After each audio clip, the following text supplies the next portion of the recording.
விஸ்வரூப வெற்றி.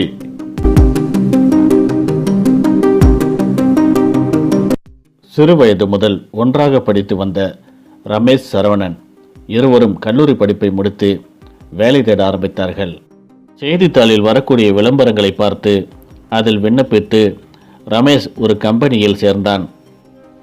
தான் சேர்ந்துள்ள கம்பெனி மிகவும் நன்றாக உள்ளது, நீயும் என்னுடைய கம்பெனியில் சேர்ந்து கொள் என்று தன்னுடைய நண்பனிடம் ரமேஷ் கூறினான். ஆனால் சரவணன், நான் எவருக்கும் கீழே வேலை செய்ய நான் விருப்பப்படவில்லை, நான் சுயமாக ஒரு தொழிலை தொடங்கலாம் என்று எண்ணுகிறேன் என்று கூறினான். சரி, உன்னுடைய விருப்பம் எதுவோ அதைப்படியே நீ செய் என்று கூறிவிட்டான் ரமேஷ். நாட்கள் கடந்து சென்றன. ரமேஷ் வேலை செய்யும் இடத்திற்கு அருகிலேயே ஒரு கடை ஒன்று விற்பனைக்கு வருவதை கேள்விப்பட்டான் சரவணன். ரமேஷை அழைத்து கொண்டு சென்று இருவரும் பேசி முடித்தார்கள். அந்த பகுதியை சுற்றிலும் நிறைய அலுவலகங்கள் இருந்ததால் அங்கு ஒரு சமோசா கடையை தொடங்கலாம் என்று சரவணன் முடிவு செய்தான். கடை ஆரம்பித்து சிறிது காலத்திலேயே அவனுடைய கடை பேரும் புகழும் பெற்றது. நிறைய வாடிக்கையாளர்கள் சரவணனின் கடையை தேடி வந்தார்கள். சரவணன் அந்த ஒரு கடையிலிருந்து அந்த ஊரின் முக்கியமான பகுதிகளில் 4-5 கடைகளை தனக்கென உருவாக்கினான். அலுவலகத்தில் பணிபுரிந்த ரமேஷ் சரவணனை பார்க்க அடிக்கடி வந்து செல்வது வழக்கமாக இருந்தது. பணிச்சுமையின் காரணமாக இருவரும் அடிக்கடி சந்தித்துக் கொள்வது கடினமாக இருந்தது. ரமேஷ் தான் வேலை செய்யும் அலுவலகத்தில் படிப்படியாக பதவி உயர்வு பெற்றான். இருவருக்கும் ஒரு நாள் திருமணம் நடைபெற்றது. திருமணத்திற்கு பிறகு இருவரும் சந்திப்பது அரிதாகிவிட்டது. நீண்ட நாட்கள் அவர்கள் சந்திக்கவே இல்லை. ஒரு நாள் ரமேஷ் தான் குடியிருக்கும் வீட்டின் அருகில் ஒரு புதிய சமோசா கடை ஒன்று உருவாக்கியிருப்பதை பார்க்கின்றான். அந்த கடைக்கு சென்று சமோசாவை வாங்கி சாப்பிடுகிறான்.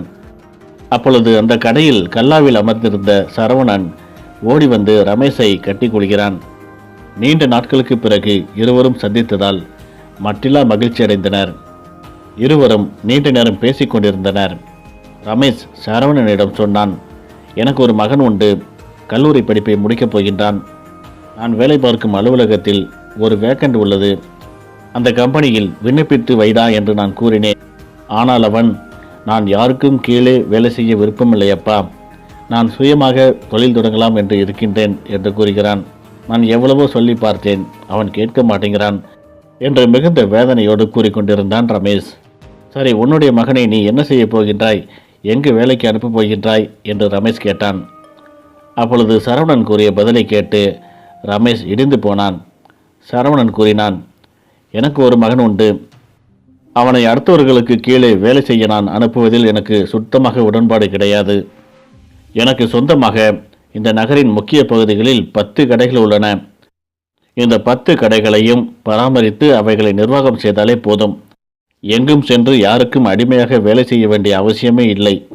இதுதான் நான் என்னுடைய மகனுக்காக நான் சேர்த்து வைத்த சொத்து என்று சரவணன் கூறினான்.